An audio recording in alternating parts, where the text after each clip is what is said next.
సర్వేలన్నీ కాంగ్రెస్ వ్యతిరేకంగా ఉన్నాయని బీఆర్ఎస్ అధినేత కేసీఆర్ అన్నారు. సీఎం మాటలు వింటుంటే ఈ ప్రభుత్వం ఏడాది కూడా ఉండలేదన్నారు. ఎవరెప్పుడు బీజేపీలో కలుస్తారో, ముఖ్యమంత్రి అయిపోతాడో తెలవని పరిస్థితి ఉందని కేసీఆర్ విమర్శించారు. రేవంత్ రెడ్డి ఎక్కడొకటి మాట్లాడతారు, ఢిల్లీకి పోయి బీజేపీకి ఓటేయమంటారని ఎద్దేవా చేశారు. ప్రజలకు కాంగ్రెస్ను నమ్మితే మోసపోతారని కేసీఆర్ అన్నారు.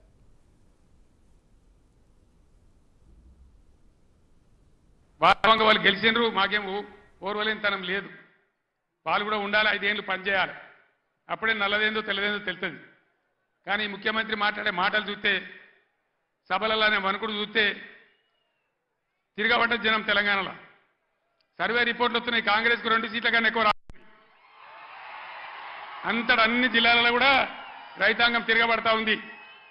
అందుకే ముఖ్యమంత్రి నిన్న నారాయణపేట సభలో ఆయన భయం, ఆయన కంపం చూస్తే ఈ గవర్నమెంట్ ఏడాది కూడా ఉంటట్లేదని మనం చేస్తా ఉన్నా. ఎవడు ఎప్పుడు పోయి బీజేపీలో వెళ్తాడో, ముఖ్యమంత్రి జంపు కొడతాడో, ఏమవుతుందో, ముఖ్యమంత్రి ఈడో మాట మాట్లాడతాడు, ఢిల్లీకి పోయి బీజేపీ కోటేమని టీవీలో చెప్తాడు. అంటే ఏం జరుగుతుంది?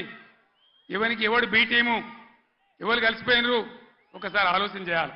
దయచేసి ఏ మార్పాటుగా ఉంటే ఇబ్బంది జరుగుతుంది. కాంగ్రెస్ గతంలో కూడా మీరు 60 ఏళ్ళు చూసినారు, ఇంకా కూడా ముందరికి మోసపోతే దెబ్బతింటాం. కానీ నిన్న అంబేద్కర్ జయంతి విగ్రహం పెట్టిన తర్వాత జరిగిన తొలి జయంతి, ఈ లిల్లీ పుట్టగాల ప్రభుత్వం ఏం చేసింది? అక్కడికి గవర్నమెంట్ పోలే, ఆ మహనీయులంతా హిమాలయ పర్వతం అంతా ఎత్తున్న విగ్రహానికి ఒక పువ్వు పెట్టలే, ఒక పూలమాల పెట్టలే, అంజలి ఘటించలే. అనేక రాష్ట్రాల నుంచి ప్రజలు వచ్చినారు చూడడానికి. వాళ్ళ కనీసం మంచినీళ్ళు ఏర్పాటు చేయలే, గేట్లు బంద్ చేసి తాళాలు వేసినారు. దీన్ని ఏమంటారు? అహంకారమా? కండకావరమా? ఏమనుకోవాలి దీనికి? అజ్ఞానమా? ఎవరు పెట్టిన విగ్రహమే కదా, మనం ఒక విగ్రహమే పెట్టుకోలే. ఆయన పెట్టిన ఆర్టికల్ 3తోనే తెలంగాణ వచ్చింది. కాబట్టి రాష్ట్ర సెక్రటేరియట్ కూడా, సచివాలయానికి కూడా అంబేద్కర్ మహనీయుని పేరే పెట్టుకున్నాం.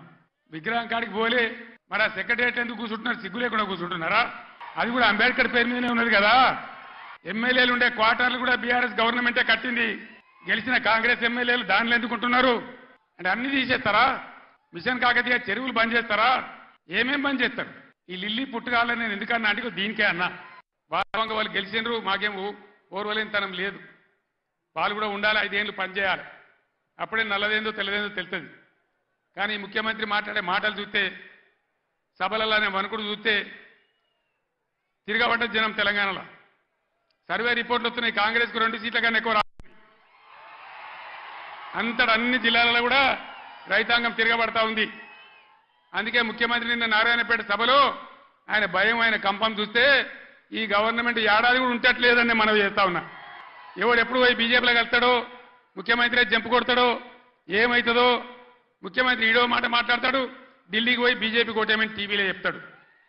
అంటే ఏం జరుగుతుంది? ఎవరికి ఎవడు బీ టీము, ఎవరు కలిసిపోయినరు ఒకసారి ఆలోచన చేయాలి. దయచేసి ఏ మార్పాటుగా ఉంటే ఇబ్బంది జరుగుతుంది. కాంగ్రెస్ గతంలో కూడా మీరు 60 ఏళ్ళు చూసినారు, ఇంకా కూడా ముందరికి మోసపోతే దెబ్బతింటాం.